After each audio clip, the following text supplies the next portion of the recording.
우리나라에서 28번째로 큰 성씨가 백시인데요.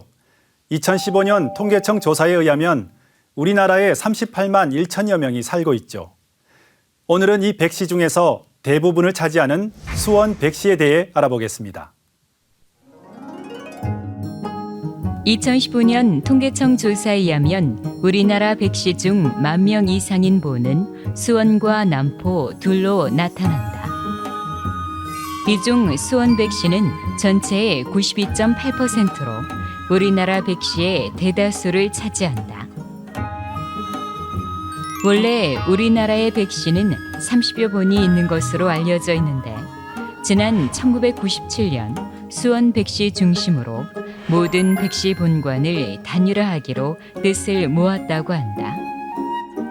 하지만 여기에 대해 일부 다른 의견이 있어 지금도 여전히 개별 본관을 쓰기도 한다. 우리나라 백시 기원은 크게 두 가지 주장이 있다. 하나는 중국 당나라에서 신라로 귀화하면서 우리나라 백시가 시작되었다는 것이고, 또 하나는 원래의 백시가 백제시대 이전부터 있던 우리나라 토착 성씨라는 것이다. 문헌에 의하면 이미 백제시대에 백시가 등장하는데요. 위사 좌평으로 가림성 성주였던 백가, 위덕왕 때 외에 파견된 사원 건축기술자 백매순과 화가 백가, 무왕 때 달소를 지낸 백기 장군 등이 있죠. 또한 수서 백제조에 따르면 백시는 백제의 대성 8족의 하나라고 하죠. 그래서 일부에서는 백시가 우리나라 토착 성씨라고 주장합니다. 그렇다면 수원 백시는 어떤 성씨일까요? 수원 백시는 지금의 경기도 수원시와 화성군 일대를 관양으로 하는 성씨다. 이 지역은 원래 고구려의 매홀군에 속하다가 신라가 북속한 이후 수성군이 되고 고려 때는 수주가 된다. 그 뒤 1271년 수원 도읍을 두면서 수원이라는 지명이 처음 생겨나게 된다.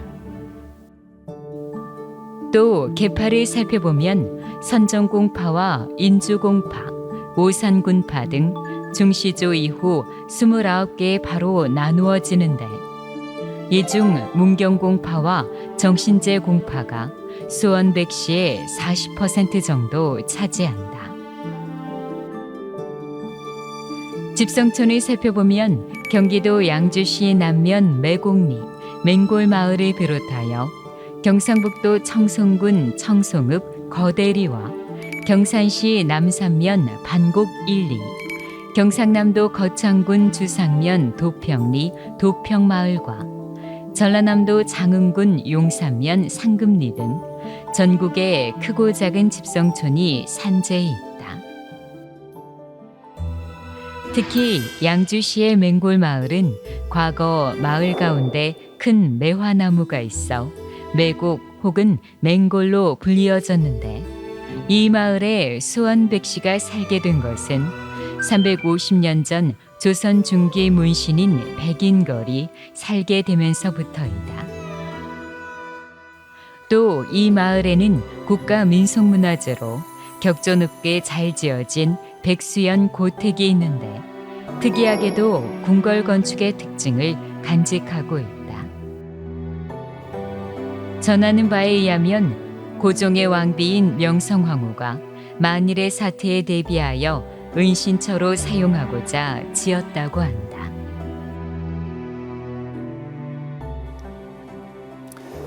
이것은 대전 뿌리공원에 있는 수원 백시 성씨 조형물입니다. 여기에는 수원 백시의 시조와 중시조에 대해 간략하게 소개하고 있는데요.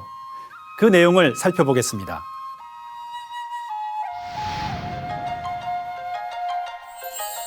수원 백시는 중국 헌원 황제의 후손이다. 시조 백우경의 자는 경천이며 호는 송계인데 당나라 수주 사람이다. 인품이 고결하고 학문이 뛰어나 당나라 참의사 이부상서 벼슬에 올랐으나 간신배들의 모함을 당하자 신라 선덕왕 원년 서기 780년 스스로 당나라를 떠나 신라로 건너왔다. 그는 신라 대상벼슬을 지내다 만년에 계림 자욱산 기슭에 영월당과 만세함을 짓고 거처로 삼았는데 어느 날 선덕왕이 찾아와 암자 이름을 정예사로 고쳐주었다. 백씨는 시조 송계공에서 중시조 창직에 이르는 세계가 분명치 않아 그 사이에 선조를 선계로 모시고 계대가 확실한 중시조를 일세로 하여 세계하고 있다. 중시조의 자는 화숙이요 시호는 영희이며 벼슬은 중랑장에 이르렀다. 백씨는 송계공의 후손이므로 관양을 달리할 수 없다. 그래서 1996년 12월 23일 총회에서 관양을 수원으로 단일화하여 역사적 수원 백씨 대동보 정축판을 발간해냈다.